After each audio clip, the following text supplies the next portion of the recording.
Histori të vërteta.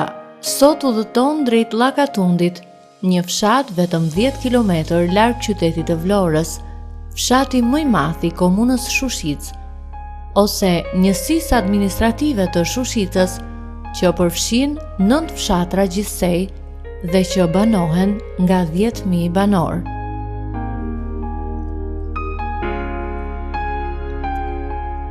Ajo që të bie në sy në këtë fshat është arkitektura e pallateve të mbetur, e që të jep përshtypjen e një qyteze. Llakatundi ka përfshirë në lashtësi 3 lagje të hershme: Kula, Kostrica dhe Oskorogozhda.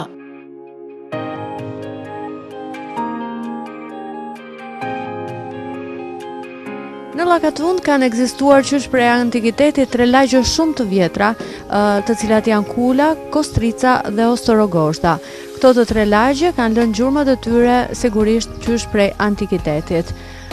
Llakatundi është fshati më i madh i njësisë administrative që përfshin 9 fshatra. Më parë, qysh prej kohëve të lashta, Llakatundi ka pasur vetëm 40 shtëpi, e ndërsa sot numërohen 400 të tilla. Asnjë dokument dhe asgjë shkruar apo dokumentuar. Megjithatë, kjo s'e ka ndaluar profesor Toto Bregun për të kërkuar gjurmët që nga lashtësia të vendit dhe tokës së tij autoktone. Ai na tregon se ku ndodhen sot vendbanimet e lashta, pra 3 lagjet. Kanë gati 10 punojnë. Dhe akoma se marrë të bëjnë një këtë një libër për gjithë zonën e për 20 fshatra. Se Topallti quhet gjithë zona, në këton, zona që fillon këton, nga një foli, këta është një foli rruga nacionale që vjen në Vlorë, qafë Koqi, futet, pa futet kaminën dhe atë Kishbardhën, dhe të shes me pak, lumi, Shushic, lumi Vjos, Vizini dhe gjithë këtë territor që të bërë. Po në lashtësi, si quhet Topalltia, ka 2 versione. Topallti, quhet Topallti, 2 versione. Versioni turk, thot fushe, sepse zvon fushor. Versioni dytë, thot Topallti, është përdorur topi dhe altia. Lidis Bizantit, lindjes dhe romakëve Perlim, duke shfrytzuar territorin kupton kodrinor në Perlim dhe kodrinor në Armen. Dhe është bërë ndeshja në fush në Llakatundit, Lasia. Dhe është përdorur topi dhe altia. Dhe kupton historikisht ka 2 versione Topalltia, pra të pari dhe dytin. Ashtu për sa i përket tash. Kësaj tash. Lasia. Kjo zonë nuk janë bërë studime, për sa i përket studimeve kupton të arkeologjike. Për mos thënë po çfarë vërtetojnë? E vërtetojnë gjetjet arkeologjike që kanë gjetur në themele, që vërtetojnë keramika, vërtetojnë vegla pune, e tjera stoli të cilat janë dorëzuar edhe në ato muzeun e Vlorës, disa gjetje arkeologjike. Po atë që dëshmon për lasinë e kësaj vendi, e kësaj zone, janë 3 rajone. Kula, që kjo zona këtu në Vorreza. Kula. Është Kostrica. 2 dhe zona e 3 është Oskorogozhda, që fillon nga Shushica dhe përfundon në Beshisht. Dhe kjo, gjithë kjo kodra vërteton më së miri atë që kjo zona fushore është shfrytzuar për jetu për shfrytzuar këto për bujqësinë dhe blekorin, kurse zona kodrinore ka qëndruar banesa për të eliminuar nga përmbytjet, nga gjithçka, ka shfrytzuar fenomen natyror. Është një në bazë të dokumentave që kemi turke 1431. Vërteton se kjo zonë ka qenë e populluar, po e pa shkruar, e pa dokumentuar. 2 janë burimet kryesore që unë nuk kam mundësi financiare për të ndjekur dhe për të vërtetuar me dokumenta reale, është Vatikani, është dhe Stamboll. Ku ne mund të vërtetojmë dokumentat që vërtetojnë më së miri se kemi gojdhana dhe janë edhe gjetjet arkeologjike. Mirë, po kjo që të mbështetet duhet ta kesh shkruar. Gjë e cila nuk është shkruar asgjë. Kjo deri sa di unë dhe tash dhe nuk është shkruar, unë kam edhe njerëz që janë drejtori i muzeut në Vruz, Barian, e kam njeri unë tim, e kupton, dhe kemi bashkëruar dhe nuk kanë gjë për këtë zonë. Në zonat e tjera studiore dhe ka pasur. Dhe tashi me sa kam lexuar, me sa kam gjetur dokumentacione, dhe atë gojo, vërtetojnë më së miri se kjo zonë ka qenë e populluar që shlasi. Vërtetojnë gjetjet arkeologjike. Dhe në mirë veçantë themelët. Qoftë në Kosovë, qoftë në Kullat, dhe mirë veçantë Oskorogozha. Në bazë të dokumentave turke, Oskorogozha ka qenë e banuar me 8.000 banorë. Kostrica ka qenë me e banuar, e kupton 8 dhe 2.000, e kupton 2.000 banorë. Para atë kohë, po e minimizojnë, nuk po e marrim 10, po e marrim 5, po e marrim 2. Përsëri vërtetojnë këtë që kjo ka qenë e populluar. Dhe kjo është, vërtetojnë gojdanat, e të mëshurë. Unë kam pasur rastin këtu se kam qenë mësues në ato vite dhe kam qenë në 80-90 vjeçar. I kam bisedu gojaish, i kam përjetuar. Dhe i kam marrë dokumentuar shkruar që në ato vite 70. Ata nuk jetojnë.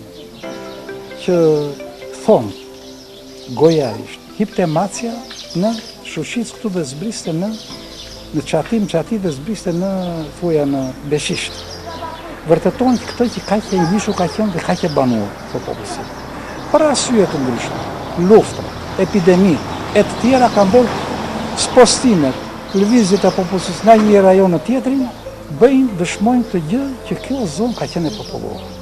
Dhe kjo është nëse e bën të vërtetojnë themelet, të vërtetojnë gjetjet sot. Po cilat janë godinat Tashti përsa e përket janë eliminuar, nuk ka është rrashuar. Gjithë zona Oskorogozhës nuk ekziston asgjë. Asnjë gjë sot. Që të shikosh, kupton, mbi tokë nuk e asnjë gjë. Përsa i përket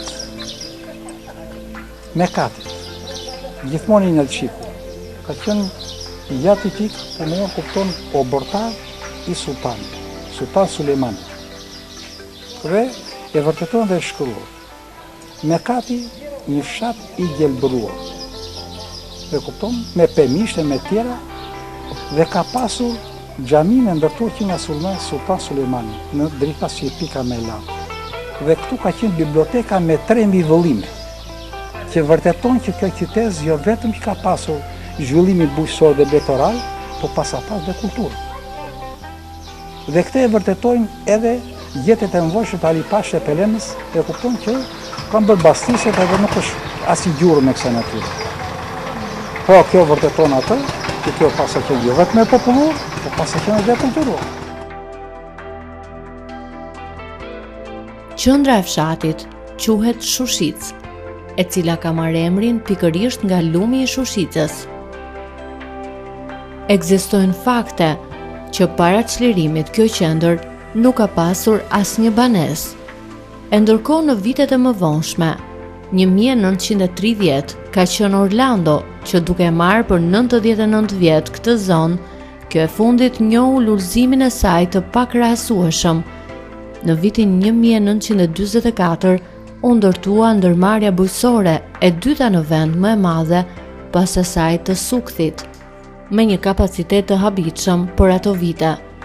Në vitet 1960 u përfshin në fermë dhe fshati i Llakatundit, Mekatit dhe Grabjanit. Me një potencial me 4.000 punëtorë, me një potencial të fuqishëm ekonomik. Ndërmarrja të kupton më cilësore në Republikë. Jo vlorën po mbante Tiranë, eksportet e saj shkon në Gjermani. Këtë që kisha një bisedë me një fshatarin ton ka qenë edhe djalin e ka në Gjermani, prodhimet tonë në Gjermani. Që nga preshi, gjithmonë edhe kjo domate, e që. Tashti, pra ka qenë me potencial të fuqishëm. Fare pak banesa ka pasur në lashtësi Llakatundi, rreth 40 të tilla, ndërsa sot është një fshat me 400 familje. Sigurisht që edhe këtu është njohur ndjeshëm faktori emigrim. Risili, Qeprat, Bunavi, Nuk pastaj vjen Grabian, Lakatun, Shushit, Mekati i parë, Mekati i dytë i thon ai çobanëve dhe Beshisht. Këto janë njësi administrative sot. Ashtu siç ishte. 10 banor sot. Ka pasur lëvizje? Ta lëvizjet janë këto të emigracionit. Për shumë që fshati po themi tash ka, po themi fshati ynë është një fshat i më i madh, autokton. Ky fshat autokton. Dhe ka qenë fshati më i madh. Nuk e kupton çish pa shirimi po bëj fjalë. Dhe pasaj me ka evoluar koha, ka lëvizur dhe sot bëjnë 400 banesa. Në fshat. Pasaj një pjesë janë emigracion, në vende të tjera. Dhe kemi Vllakatuni për shumë që në fshat i vogël, sikur se ka ndryshimet, janë ndryshimet si rrjedhimi i zhvillimit ekonomik dhe kulturor, bën të mundur që kanë ndërtesa të reja. Nuk po e referohemi të viteve para në kushte të vështira ekonomike ishim me banesa, po të gjitha kanë qenë me gur. Të gjitha ndërtimet, pra nuk kanë pasur, kupton, ka pasur banesa të vjetra këtu me harqet asaj kohe, po të ndërtuara me gur. Të gjitha papajashëm dhe me oxhak. Se këto ka qenë zotërimet e Kerembe Vilor. Karakteristikë. Fshati ynë ato vitet gjithmonë po themi pas ka qenë 40 shtëpi. Themi që në mes i fshatit dhe larte, këto vitet ka evoluar, ka qenë 10 fishi. Banesa. Si rrjedhim i zhvillimit. Tokat e këtyre fshatrave janë të buta dhe ngjasojnë së tepërmi me fushat e myzeqes. Endaj, thot profesor Totua, nuk do të ishte problem nëse të gjithë do të merreshin me bujqësi, nëse edhe nga shteti do të kishin ndihmën e nevojshme.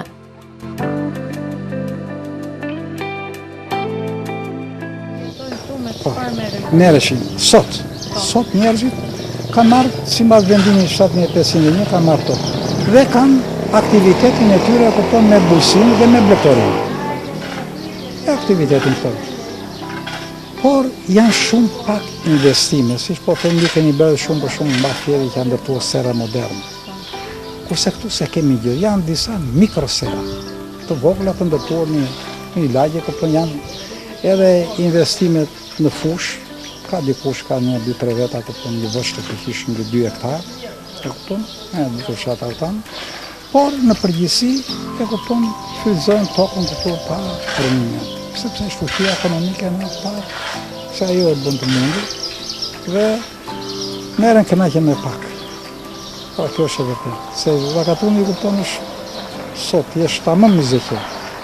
Po ka pas disa arsye. Infrastruktura që është derdia, prodhimi nuk shkon. Me cilësisë pa do vjen vlorë, cilësisë tret. Ashtu. Dhe sot me hapjen e saj kupton krijimin e mundësive, besoj se janë gjitha hapësira për ta rikthyer përsëri aty. Po si mendoj ju? Ka qenë shumë e fuqishme, si zonë shumë e fuqishme. Edhe kodra, e kupton, ishte vërtetari, pemtaria ullishte e tjera, që Vllakatunit me mendimin tim zona janë rreth vetëm me kodrë, s'ka nevojë të fush. Me 2 prodhime lart, ullirin e ke, pemtarinë e ke, vëshin e ke, pra është një perlë e vërtetë. Po njerëzit kanë larguar gënjen në fakt mbarin nga jashtë kodrën, siç veprojnë gjithë tjerë, dhe nuk janë kthyer me gjongull, këto populli ti kthejnë fokus, për të rritur një qenie. Se ju keni bërë dhe tash me sy tuaj, me lule shtryt e njerëzit, këto po shikoj këte nga Valevan, është ajo fraku. I kanë kthyer në perk, dhe janë kthyer emigrant brenda vendit. Dhe punojnë. Gjë të cilën kupton ne nuk jemi kthyer. Kjo është një vërtetë. Pra, kthejmë individ të veçantë. E mira materiale ashtu.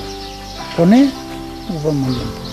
Që nga unë që flas, dhe do të ishim, nuk do të ishim këtu. Dhe do të ishim, s'kem nevojë për emigracion. Emigracioni është këtu.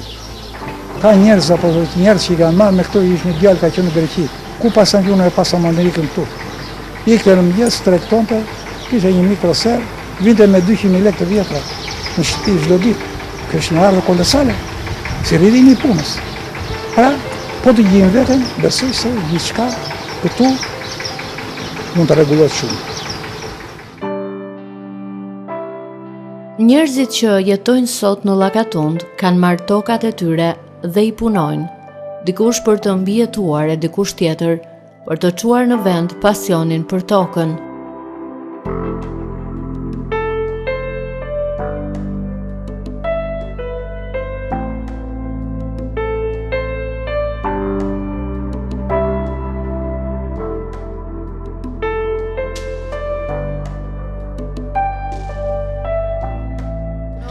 banorët kupton merren lidhe me tokën, kupton disa familje kanë mikrobati, siç thot zonja aty po vetë hap.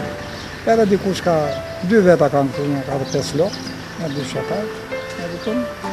Të tjerë pasandaj lidhe me tokën, dikush ka me një vërështari, me një pemtari, o më të fuqishëm është ky Qazimi. Janë edhe një 2 shatar të tjerë që kanë vërështari, fush. Ka që ka lëka me që themi që ka investuar 2 hektar, ka një tonë në timu, ka 2.1 hektar. Kanë edhe këtë një shokë të një shatar tjetë, nuk e disa ka 2 hektar, nuk e 2 hektar, ata kanë atë në fush. Pasaj tjetra fush janë lidhe grurë misë, perimet se ka mungur ujtë. Vetëm për prodhime, për mbuluar nevojat e ti personale. E kupton se ato janë mundësi, s'ka pasur infrastruktura e thamë, po e dyta s'ka mungur ujtë në fush. Ujtë e kemi në lumë dhe se bjem këtu. Tani ka filluar kupton që se pa ujë nuk bëhet që hipën temperatura detyrimisht që janë prodhime të nivelit shumë të ulët. Kjo të nxit. Edhe bën me krah, po detyrimisht po more, ta dash atë shëmbullin unë kupton. Pika ku kam qenë fort. Unë pasa më mikën këtu. Kisha 10 vjet në Greqi. Investoj gjithku aty në se. Dhe gjeti vetë. Dhe kështu që... Po të kishtë edhe një subvencion për të pasandaj, subvencionet, tash unë nuk e di kush ka marrë, se jap do të përgjigje, por subvencionet për shumë, për këta që kanë hektarë, është më interesë, nëse të më zosh. Sepse i jep mundësi. Jo vetëm vetëm, mos më po. Edhe pasandaj edhe punëson dhe tjerë. Pra, dhe kjo ka shumë faktorë, për të investuar një. Dhe a ishtë burin nxitje. Kjo është burin nxitje. Atëherë duke parë se me një dylime, me 2, shikon do të prokopi. Po s'u bashkuan. Po të bashkuan një grup për shumë 10 familje dhe brenda vitit do shikojnë ndryshimin, atë gjithë do shikojnë. Se duke e prekur, është ndryshe laf dhe ndryshe veprimi konkret. Dhe kështu që detyrimisht njerëzit po rendin atje.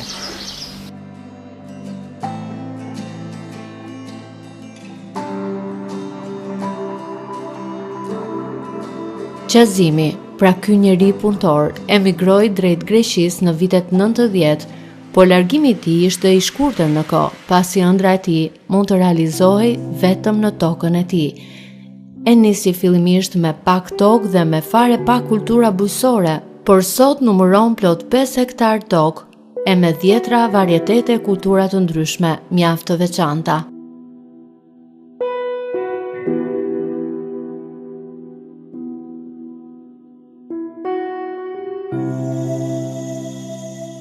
Sa vite keni që keni nisur këtë? Unë këtë me fjalë investim të pemëve frutore nisa që në 2004. Me fjalë gjatë kësaj kohe, Fondi Monetar Ndërkombëtar, Banka Botërore, përfitova një grant $50.000, 10.000 për investim, kurse 5.000 për konsulencë, siç e kishin ata të parashikuar. Kjo më detyroi pastaj që gjatë kohës duke i shërbyer dhe duke investuar prapë, me fjalë në bujqësi. Si e keni nisur? Dëm investimin fillestar e duke i shërbyer pastaj me fjalë duke punuar dhe duke mësuar. Gjatë kësaj kohe e pash që futa dhe lule shtrydhe në mes të pemëve. Me çfarë e keni nisur pra? Me çfarë pemësh në fillim? Dhe sa ka qenë numri? Tash unë si fillim bëra 1000 rrënjë, në fjalë 400 kajsi, 400 kumblla. Fillimisht në grandi parë. Kurse grandi dytë aplikova përsëri, fitova për shumë mbolla dhe këtë baçën këtu. Fitova 270.000 që jepin ata për 2 lymë. Edhe këto, edhe mbolla 2000 rrënjë mollë pastaj, 200 pjeshka, 800 kivi. Keni dhe kivi? Kemi kivin ande, ta meri dhe kivin, se është nga pemët më të mira, edhe me fjalë që fermeri nëpërmjet kivit përfiton më mirë dhe nuk ka edhe shumë shpenzime. Ka një çik shpenzim fillestar, pastaj literatura thotë 45 vjet jep maksimumin. Ndryshme të pemëve që keni këtu, shikoj që keni kajsi, moll. Tashi unë Në eksperienca që vajta 3 muaj në Greqi, një fermer grek më tha që fshatari ose fermeri pos që 3 herë një javë në treg është i falimentuar. Dhe duke ardhur këtu, në çdo muaj unë kam një frut që prodhon. Për shembull që jam në treg, ne filloj që me luleshtrydhen që në 20 mars, filloj me kajsin tash ka filluar ka pjekur dhe kajsia, e ke parasysh fillon pjek pjeshka, kështu që të jem në treg, mos shputem në tregu. Dhe këto. Pasi del prodhimi, ju mbuloni vetëm tregun e qytetit apo jeni edhe më gjerë? Tash problem ngelet për shembull që duke thënë edhe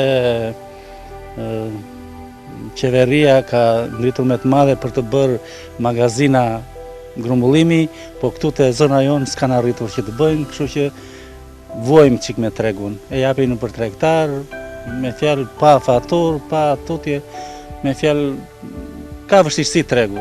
Pra ju shpërndani vetë prodhimin? E shpërndajnë vetë. Ose vinë tregtarët që? Vinë tregtarët ose shpërndajnë vetë, në vështirësinë e kemi te tregu. Pra deri tani jeni vetëm në qytet? Produktet tuaja njihen dhe në vende tjera? Jo, vetëm në Vlorë. Vetëm në Vlorë. Po sa shkon gjithë çfarë prodhoni, domethënë masa? Tash unë prodhoj 2 deri në 3 kuintal luleshtrydhe në ditë. Sezonin që është luleshtrydhje. Pastaj filloj me kajsin, 2-3 kuintal në ditë që e tregtoj. Pastaj do filloj pjeshka. Kivin e magazinoj. Gjatë asaj kohe më linë nevojshme bëra dhe janë 2 dhoma frigoriferike që të mbaj kivin dhe mollën. Se tregtoj dot me sust edhe këto. Kështu që pra ju në momentin që do kishte magazinim apo mundësi tregu, do të prodhonit edhe më shumë. Deri tani jeni në kuadrin? Po, gjatë asaj kohe me fjalë, unë nuk arrita vjell të gjithë prodhimin se edhe prishet, se unë vjell aq sa mund të tregtoj. Shë pjesa tjetër dëmtohet, bëhet. Keni bërë vërtet një perl. Sa punëtor keni? Tash ne punojmë si familje. Po në sezon marrin dhe punëtor sezonal për të përballuar vjelin e prodhimit, edhe punimet për shembull se tash edhe vetë gjithë të punë nuk e mban dot me këto. Kam ato gjitha pajisjet, kam zetorin, botin e spërkatjes, frezën që i punoj. Në planet tuaja apo ëndrat tuaja keni ndërmend për shembull të keni ndoshta një fabrik, mini fabrik ku të prodhoni reçelra, marmalat, nga të gjitha këto produkte? Tash unë jam prodhues, dhe prodhuesi nuk i mbulon dot të gjitha. Kështu që atë agropërpunimin e gjitha këto duhet i bëj një tjetër, duhet bëj magazinën shteti për shembull, mund ta marrë një privat të ketë agropërpunimin që edhe të prodhosh, edhe të përpunosh, edhe gjitha këto nuk i realizon dot. Shikoj këtu që ka luleshtrydhe. Ju e nisni prodhimin e luleshtrydhes që nga fidanët apo luleshtrydhja mbin vet në këtë tokë ku është e rimbjell?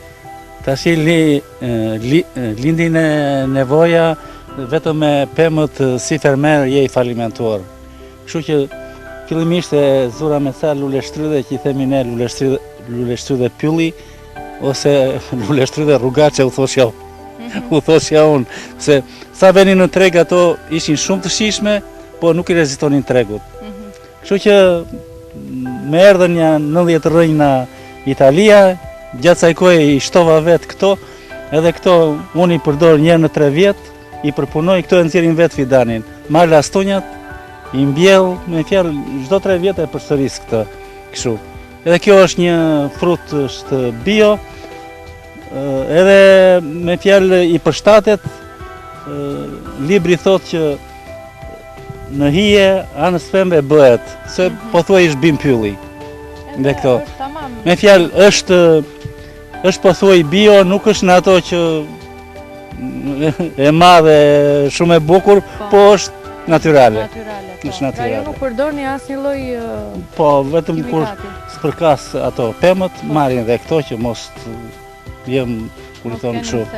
E këto. Vetëm këtë, me këtë asnjë gjë tjetër nuk.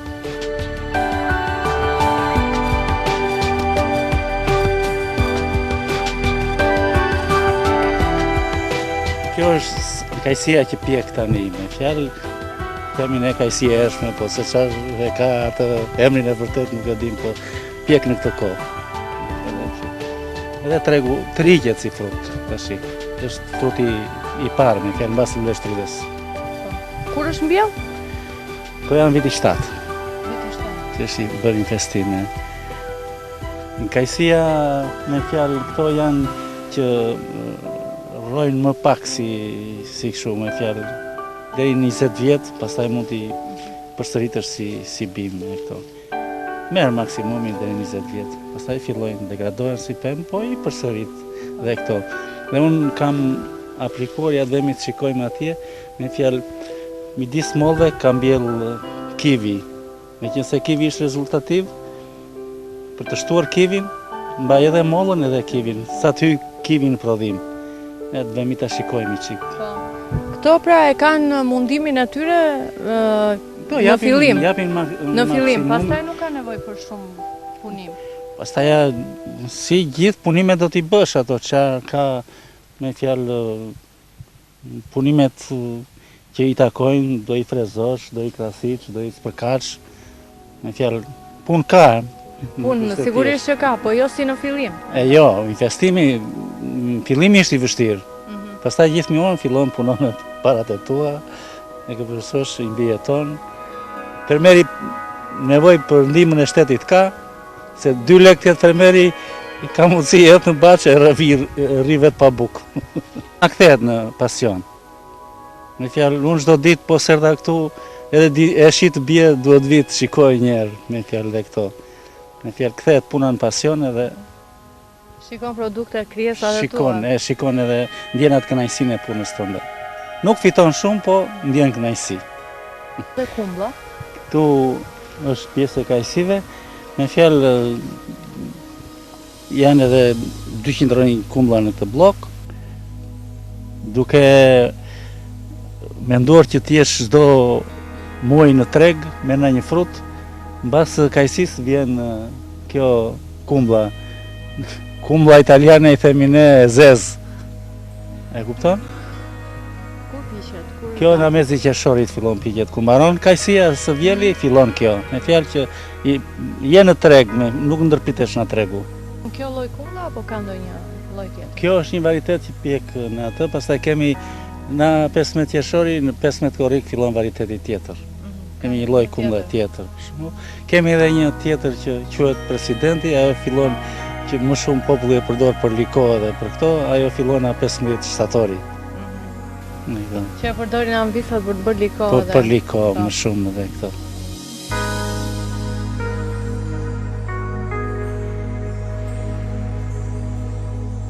Ky është bloku i kivit. Me fjalë, duke pasur të gjitha llojet e pemëve, thash që ti përgjigjesh e tregut në kohën më të vështirë, se kivi shitet në ndorë deri në mars. Kështu që futa dhe kulturën e kivit. Kivi tash i lidh kokrën tani dhe në 15 shator vilet. Mbahet në magazinim, pastaj çfarë lloj magazinimi, e duke tregtuar pak në pak. Nuk prishet, reziston si frut.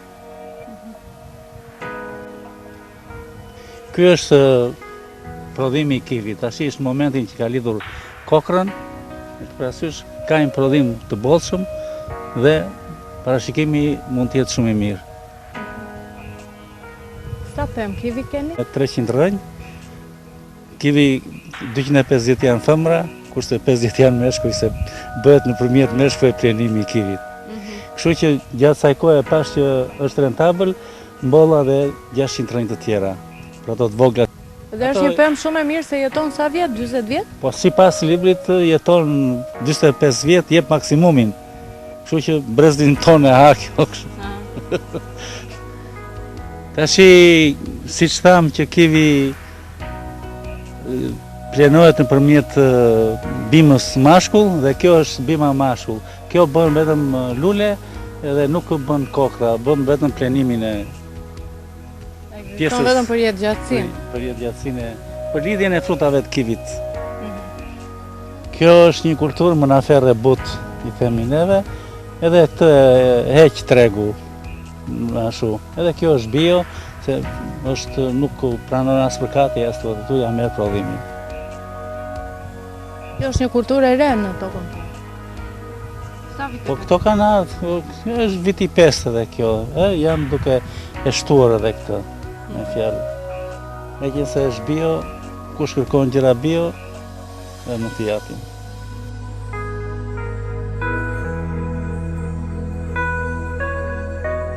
Punë, pasion dhe vullnet ka qenë slogani i Qazim Muhametit. Jemi në tokën e tij, prej 5 hektarësh me kultura të ndryshme bujqësore, të cilat ka filluar t'i kultivojë qysh prej 7 viteve.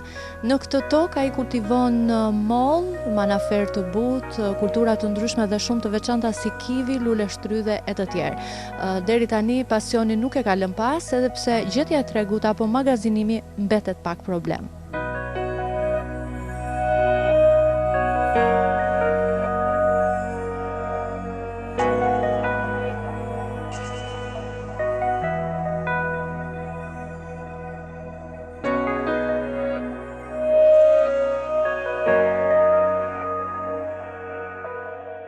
Në Llagatund ka ekzistuar një xhami me një simbolik shumë të rëndësishme për banorët.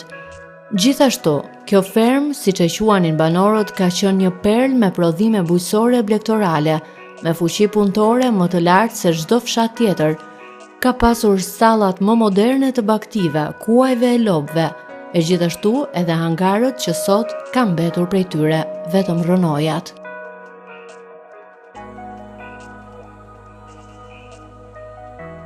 Atëherë godinat e vjetra që kanë ekzistuar në fshatin Llagatund. Po, ka qenë xhamia. Dhe sot janë vetëm vorrezat e vjetër dhe asgjë tjetër.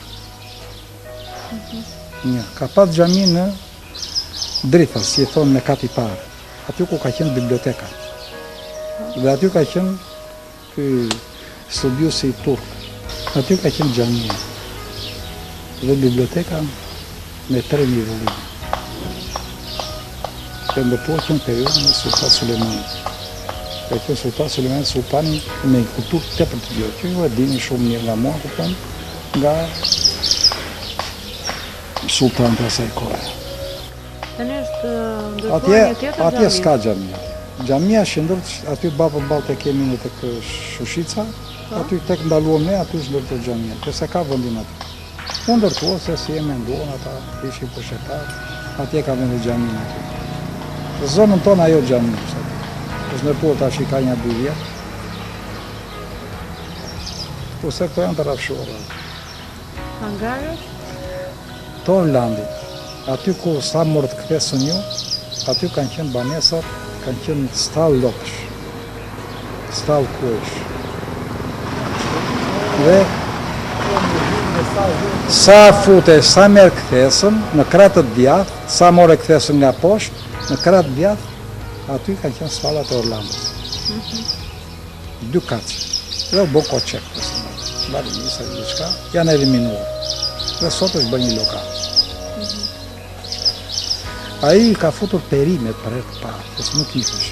Orlandi nga Italia, kupton, dhe futi perimet, dhe nuk i njifte zona nga perimet. Të gjitha llojet e perimet. Sepse i importoi dhe pastaj ai jo vetëm për njerëzit u njojtën, dhe tregtonte ato. Dhe perimet në vlorë, ai qumshin e çonte në spital. Janë bashkosi që rrotojnë të sot dhe kanë punuar aty. Jetojnë dhe sot. Pra, ka qenë në atë periudhë ajo ndërmarrje, ai Orlando, sepse e mori për 99 vjet tash, për të shfrytzuar. Nga ku pushteti Zogu në ato vite, dhe në vitet 44. Po këto nuk ekziston asgjë tash. Ekziston si godin, ajo sa mort kthesën ju, e ndërtuar. Dhe zyrat që jemi ne të komunës, themelit janë të Orlandos.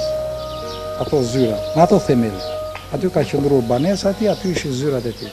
Kurse stallat ishin në krah. Po sot nuk ekzistojnë. Ato u bën koçek. Koçek. Me vjakoj, merrin misër e grure, çonin katën e dytë. Dhe ishin shtruar me drasa, kupton kështu diçka e tillë. Ato janë, dëgjoj, këto banesa ka qenë para deri në vitet 90, atje ka marrë një pimat e ka kthyer lokal. Ishte stallë, ka kthyer lokal. kemi për djali vllaj. Mbas vite 90, mbas vite 90 ju privatizone dhe betë kulla me këmat në këmë aty dhe investone i blen. Aty tek ai.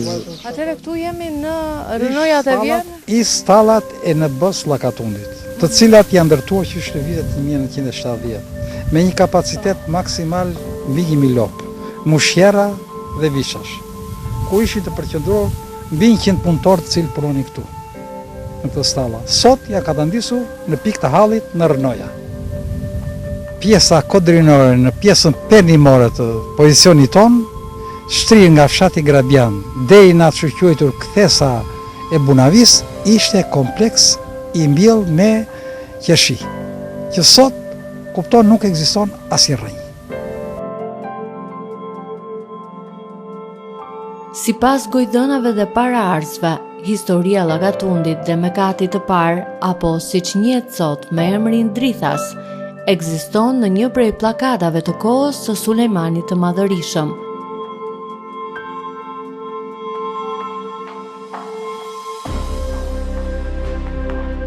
Kemi ardhur në qendrën e fshatit Drithas, që më parë në antikitet dhe në kohët më vonë emri i këtij fshati ishte Mekat i parë.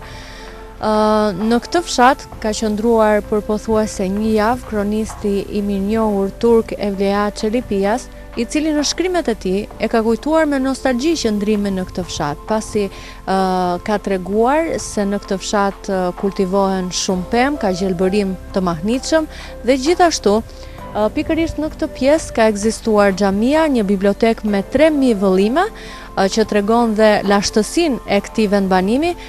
Gjithë pjesa në krahun ton perëndimor, gjithë pjesa kodrinore, nga pozicioni jugor dhe vazhdon gjithë pjesa kodrinore, që është Drithasi, dhe vazhdon në Mekatin e dytë deri në Beshish, gjithë pjesa kodrinore quhej Oskorogozh. Ka qenë një qytet me mbi 10.000 banor. E kupton? Dhe vërtetojnë keramikat, themelet, që këtu ka qenë një qytet. Për arsye të ndryshme, siç mund të jenë luftrat, epidemit, ka bërë të mundur që ky të shuhet dhe sfaroset, dhe kjo bëhet fjalë për periudhën e Bizantit, që nga ajo periudhë nuk kujtohet më Oskorogozhda. Kjo periudhë.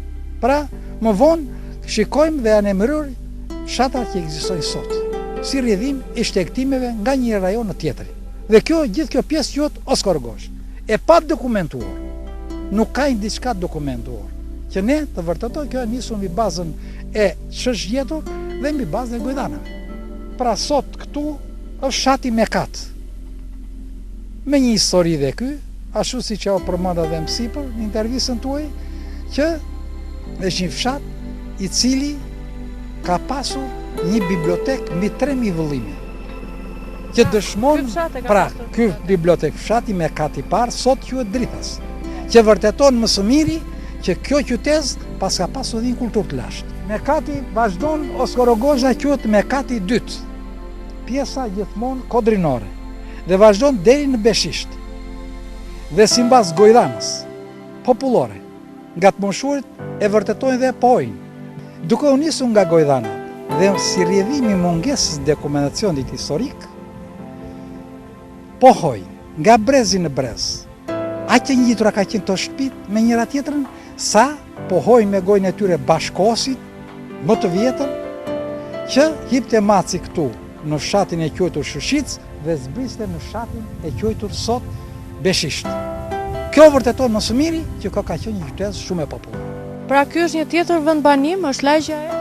Lagja e Kosisis është një ndër vendbanimet e Lasis. Kjo zonë quhet Kostric dhe ka qenë e banuar qysh Lasi. Dhe këtë e vërtetojnë më së miri themelet mbi të cilat janë ndërtuar banesat e reja, keramika dhe gjetje të tjera, të cilat vërtetojnë më së miri ekzistencën e një popullsie tepër të lashtë. Arsimi, kultura, kinemaja e bëjnë këtë zonë një nga më të zhvilluarat e kohës. Atëherë, përsa i përket arsimit dhe kulturës, duke qenë një ndërmarrje e fuqishme, kishe dhe vepra social-kulturore. Një ndër to ka qenë kinemaja, që funksionon. Së dyti ka qenë biblioteka pasur. Ka pasur dhe ndërmarrja edhe shkolla. Muzeu, që u shkatërron të gjithë.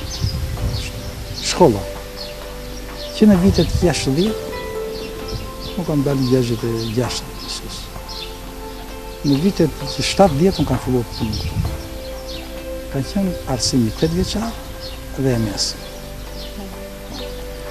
E mesme, ku unë kanë punë më shumë, ka pasur 4 bekë. Kishte gjimnazi, zootehnikë, veterinarin dhe agronomi. Dhe vinin nxënësit nga Vlora. Ka qenë shkolla më cilësore në rreth, flas me përgjegjësi. Nuk bësh seminar në Alideni, nuk bësh në Lakatun. Pse? Ishin stafi mësuesve, i mirë, e dyta ishin nxënësit të cilët kishin interes të jashtëzakonshëm për dije. Dhe ishte shkolla me 1200 nxënës. Ku kampionu drejtor kanë pas 62 mësues. Duke filluar nga kopsht e deri tek viti 4. Me 4 paralele. 4 të para, 4 të dyta, 4 të treta, 4 të katërta. Me 1200 nxënës. Një shkollë, e kupton që unë shikoja kupton në dyja kushtuar shumë mësues me kapacitet maksimal. Dhe ishte një shkollë cilësore. E kupton, koha bëri punën e vet, njerëzit të vizën brenda det qytetit, sepse ishin kushte të tilla, që qendrat njerëzit ishin pa lëvizur dhe do të nishte shkolla e mesme ndër shtëpisë. Dhe shumë kuadro kanë dalë këtu me 10 kuadro në kjo shkollë. E kupton, që janë shkrimtarë, artiste, mësuese, agronome, inxhiniere, mjekë në kjo shkollë. E në të veçantë në fushë e bujqësisë, mbi 80% sepse profili në drejtimin e bujqësisë ishte. Ata në gjimnazi pas shkollën profile të tjera. Kështu pa them kupton, ja kemi djalin tonë Arbeni. Arbeni ka mbaruar këtu. E kupton, e të tjerë. Nuk pa përmendim emra, e kupton kështu që pa lëvizu presin. E kupton, se të flas për historikun duhet të referohesh ku fakteve. E kupton mbi bazën e tyre dhe se janë kokëforte e faktet. Po këto janë, e kupton. Shëndetësia është me sistemi inspektorash. Me 3 mjekë të lartë në atë kohë. Sot, kanë edhe një staf ku gati 20 vjetë, me 2 mjekë të lartë, me infermiere, me një anime, është ajo që ndo shëndetësia. E me ndorë dhe riparore të shumë. Plus që se janë 3 busë. Shumë për kush e ideale, të vjen kënaqe shkollë. Se institucionet të shatë kush është shkolla, sot është shëndetësia, e kush arsimi, shëndetësia e bashkë ajo komuna. Kupton gjë?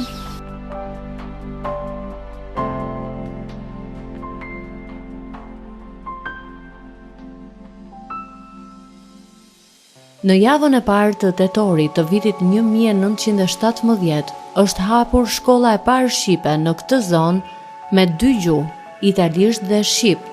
Prej hapjes shkolla ka qenë në qendër të fshatit dhe ka pasur rreth 4-5 nxënës. Më vonë, shkolla u transferua në qafën e Zallit, pika më e lartë e fshatit, dhe aty nxënësit ishin të shumë të numër e që vinin edhe nga fshatra të tjerë të afërt e të largët. Pra në këtë tetor, do të festohet edhe 100 vjetori i hapjes së shkollës së parë shqipe në Llakatund, por që prej saj nuk ka ngelur asgjë, veçse disa pemë në vendin ku ka ekzistuar për herë të parë. Llakatundi, me tokën e bekuar, është njohur për qershi e pjeshk. Pjeshkët me nam të Llakatundit, një plantacion prej 25 hektarësh, por që sot nuk ka mbetur asnjë kulturë bujqësore, përveç atyre të mbjella në mënyrë individuale nga familje që duan të ushqehen dhe individ të tjerë si qazimi që duan të tregojnë se me punë arrihet çdo gjë, e se jeta bëhet e bukur me pasion për ëndrat, për tokën, për ta mbjellë e lulëzuar e për ta lënë shumë pas shkatrimin.